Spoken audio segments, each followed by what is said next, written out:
I don't know what we can talk about in this nation without talking about white superiority, honestly. Who defines the meaning of God also defines the relationship between economy and God. African Americans spent $1.3 trillion last year, making us the 16th wealthiest nation in the world. Why have we not turned those riches into wealth to develop our community?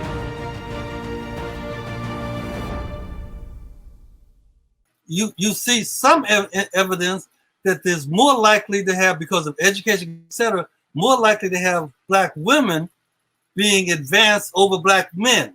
But we can't buy into that as now I got to fight black women. We can't buy into it because that's collateral damage. That's not our way of doing it. We're like, it's like they're fighting themselves and they end up shooting us. That's collateral damage. See, and so their whole gender war, when we internalize it, that's collateral damage. We have to go back and rescue our way of being human and not simply react to what's caused us to be infected. Look, this coronavirus has at least shown me a couple of things. Well, we have these barriers. We have these barriers: poor people, rich people, white people, black people, old people, young people. We have barriers that we create mentally.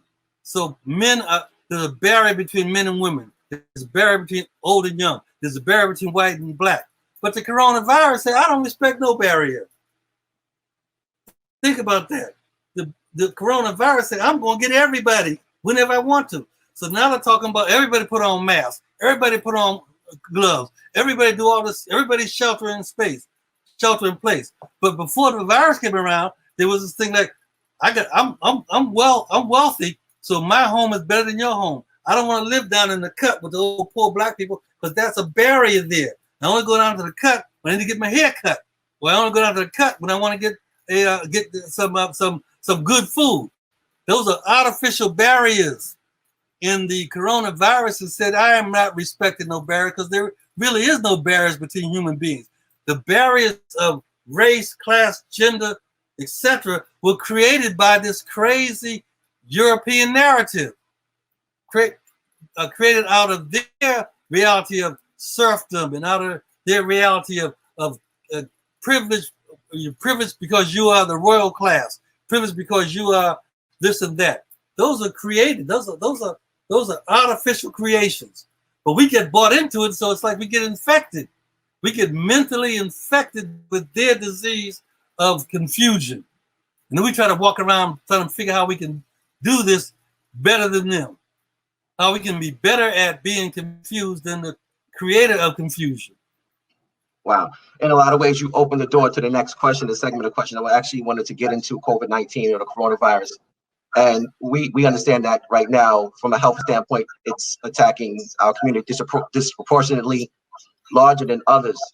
From a psychological standpoint, the mental aspect of it, or the psychological aspects, or the impact of the coronavirus, would you say that it's impacting us greater psychologically?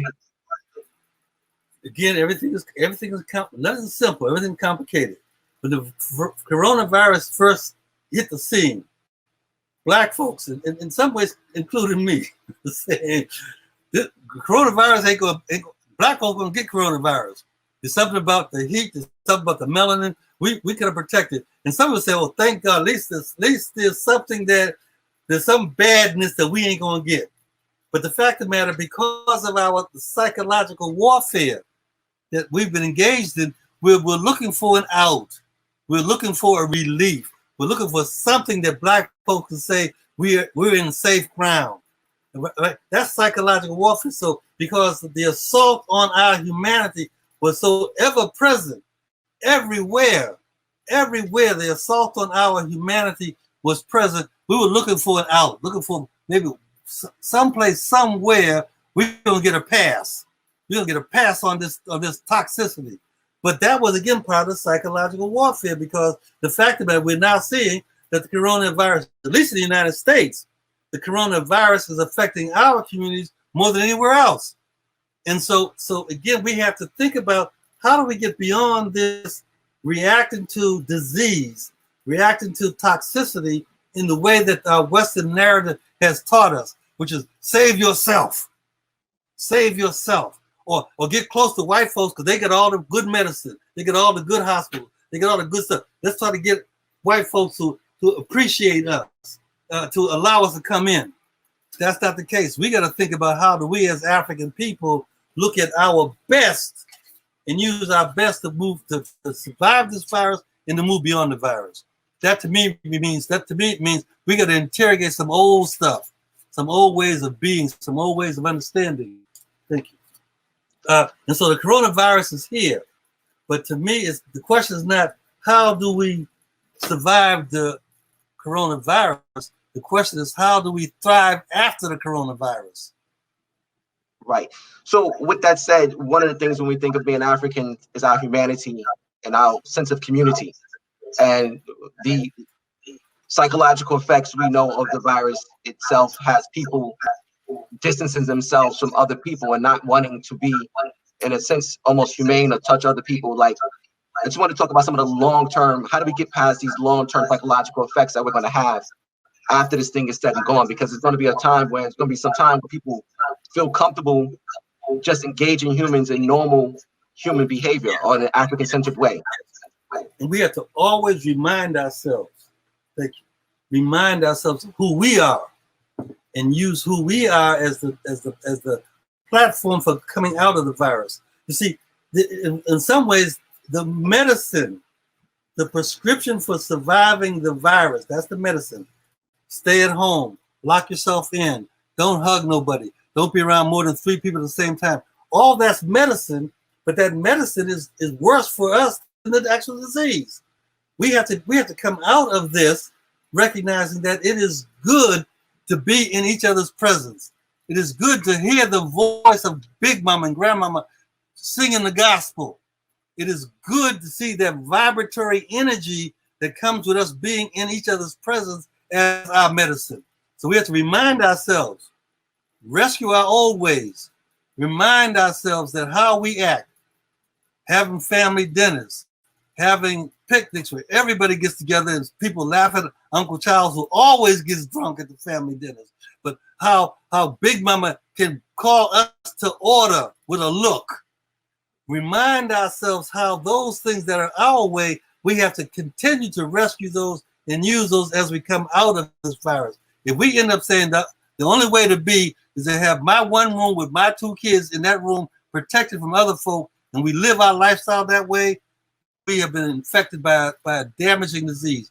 If we believe that we can't see each other as Black men and give each other a high five and clap hands and hug each other and do all those things we do, if we believe we can't do that in order to survive, we are already dead. Wow. So in a time like this, how do we help our children cope mentally?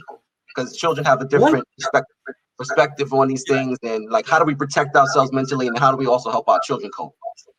One of the things that we've been trying to do as a National Association of Black Psychology is that we actually created a kind of guide and workbook for what you do while you're sheltered in place, building on our traditional ways, and we're sharing that on the ABSI webpage, that there's something you can do in terms of reminding yourself, reframing this issue.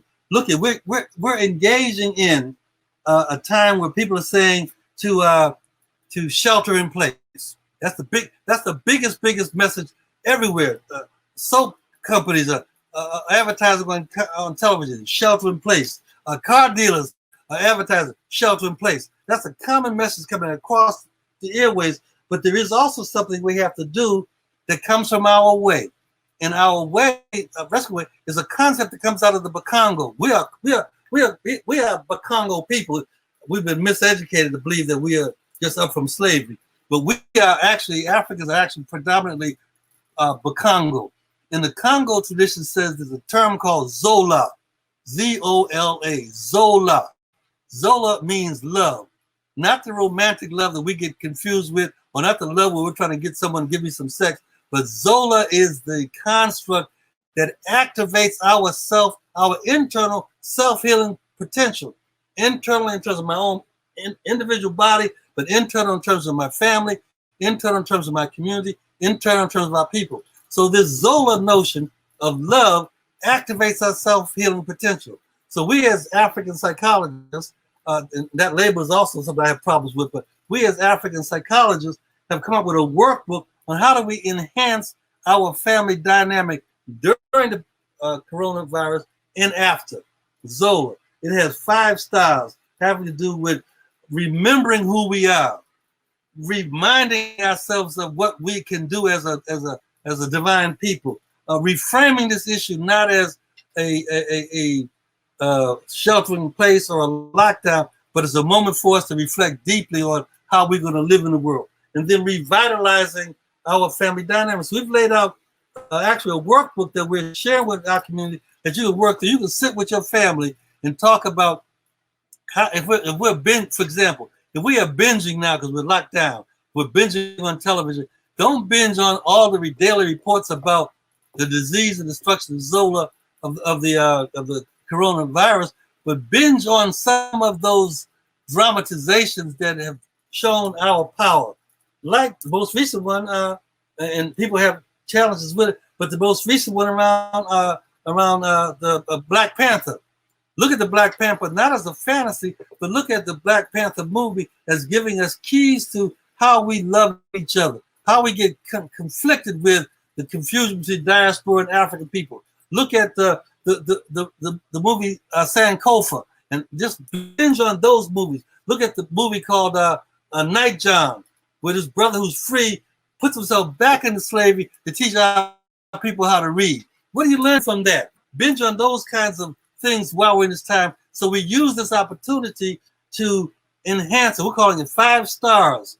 There are 5 stars that are ours. That have to do with remembering, reminding, reframing, revitalizing, rewarding ourselves, and create activities that we can do.